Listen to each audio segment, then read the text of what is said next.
27 நாளத்து குஞ்சு. சரிங்க. ஒரு 300 கிராம் வருது. 300 கிராம் வருது. 300 கிராம் வருது. 300 கிராம் வந்துருக்கு. ஆமாங்க. இது வந்து 250 கிராமுக்கு வந்து குறையாம இருக்கும். குறையாது இருக்குங்க. சரிங்க. 337 கிராம். பரவாயில்ல. 337 கிராம் வருதுங்க. சரி சரி. 337 கிராம். ஆமாங்க. இதுக்கு வந்துங்க ஃபஸ்ட்டு ஒன் டே குஞ்சில் வந்து நாங்கள் வந்து மேரக்ஸ் போடுவோம். சரிங்க. அப்புறம் ஜெண்டால் போடுவோம். ஜெண்டா போடுவோங்க. 2 வேக்சின் போட்டுருங்க.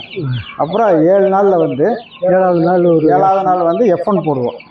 F1 என்டி கில்டு போடுவோம். சரி. 7வது நாள்லேயே போட்டுருவோங்க என்டி கில்டு. 14வது நாளில் வந்து ஐபிடி போடுவோங்க. ஐபிடி போட்டுருவோம். 21வது நாளில் லசோட்டா போடுவோம். அப்போ மொத்தம் 4-5 இடம் போடுறீங்க. ஆமாங்க, போட்டுடுறோம். இன்னும் வந்து இன்னும் 2 நாளில் வந்து நாங்கள் இதுக்கு வந்து சார் அம்மையூசி 20 குடல் புழு மருந்துமா அம்மையூசி போட்டுருக்கோம். 30 நாளும் கீழே இதெல்லாமே பண்ணி கொடுத்துருவோம். சரி. 30 நாளும் கீழே இதெல்லாமே நாங்கள் பண்ணி கொடுத்துருவீங்க. நாங்கள் வாங்கிட்டு போகிறவங்க எங்களுக்கு பிரச்சனை இல்லை. நாங்கள் வளர்த்துறதோட சரி. நீங்கள் 2 மாதத்தில் 60 நாளில் வந்து இறக்கையில் ஒரு ஊசி போடணும்.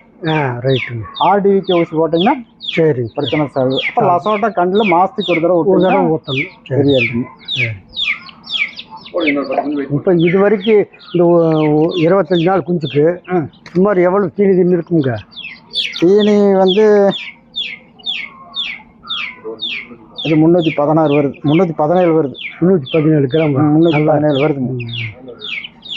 நல்லா போட்டுடுங்க. எல்லாமே கலந்தே இருக்குது.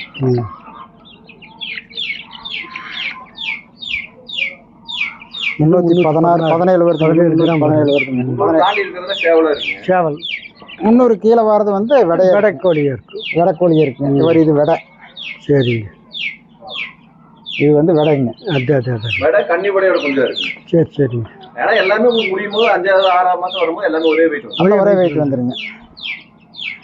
222 கிராம். இதெல்லாம் வெடைங்க. சரிங்க.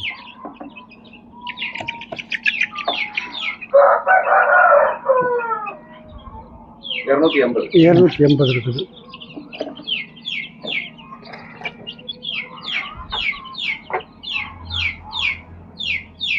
$252.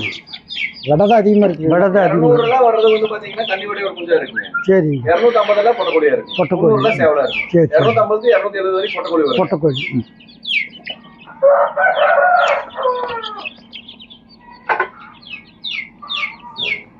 இதெல்லாம் பொட்டக்கோழி சேர்ந்தது. எல்லாமே அப்படிதாங்க. எல்லாமே கொஞ்சம் சின்னது வருங்க. சரி. அது கொஞ்சம் வருங்க. ஆனா எல்லாமே உங்களுக்கு 5ஆம் மாசம் 6ஆம் மாசமே ஒரே மாதிரி வந்துருக்கு. சரி சரி. 260 59 கிராம். நல்ல வெயிட். உங்களுக்கு ஒரு 10 குஞ்சுங்க 200 கிராம் வருங்க. சரி. 220. இன்னும் ஒண்ணே உங்களுக்கு அதே மாதிரி போட்டு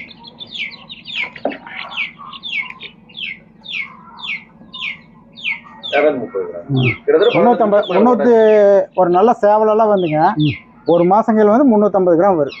வாங்க நெல் வாங்க. சேவலெல்லாம் வந்து 350 கிராம் வருங்க. வெடையெல்லாம் வந்து ஒரு ஆவரேஜா 300 கிராமுக்கு இல்லைங்களா சார்? 300 கிராம் வரும். ஒரு மாசத்துக்கு போது சேவலெல்லாம் 300 கிராம் தாண்டி 25 நாள் இந்த வெயிட் இருக்கிறப்போ இன்னும் 5 நாள் போறப்போ நமக்கு ஒரு 50-60 கிராம் ஏறிக்குங்க. பராமரிப்பு தான் நம்மளோட பராமரிப்பு. வாங்கி போறோம். ஒரு 3 வேக்சின் பண்ண வேண்டியது. 2 வேக்சின் நம்ம பண்ணிருக்கோம். ஒருவேளை பண்ணாம விட்டாலும் பெரிய பிரச்சனை வராதுங்க. சரி. பண்ணி வச்சா அவங்களுக்கு பாதுகாப்பு. ஏன்னா சில நோய்க்கு தான் மருந்து இருக்குங்க. சில நோய்க்கு மருந்து. சரி. வெள்ளக்கலைச்சல் வந்துட்டா ஒன்றும் பண்ண முடியாது. முதல்ல வேக்சின் பண்ணிட்டோம்னா ஒன்றும் இல்லை. என்டி கில்டு வந்து உங்களுக்கு 2 மாசத்து வரைக்கும் உங்களுக்கு தாக்கு பிடிக்கல. 2 மாசத்து வரைக்கும் 3 மாசத்து வரைக்கும் உங்களுக்கு வந்து வெள்ளக்கலைச்சல் வராது. அதுக்கு தான் என்டி கில்டு 7வது நாள் போடுறது. சரி. 7வது நாள் போட்டோம்னாவே உங்களுக்கு இது வந்துடும். சரி.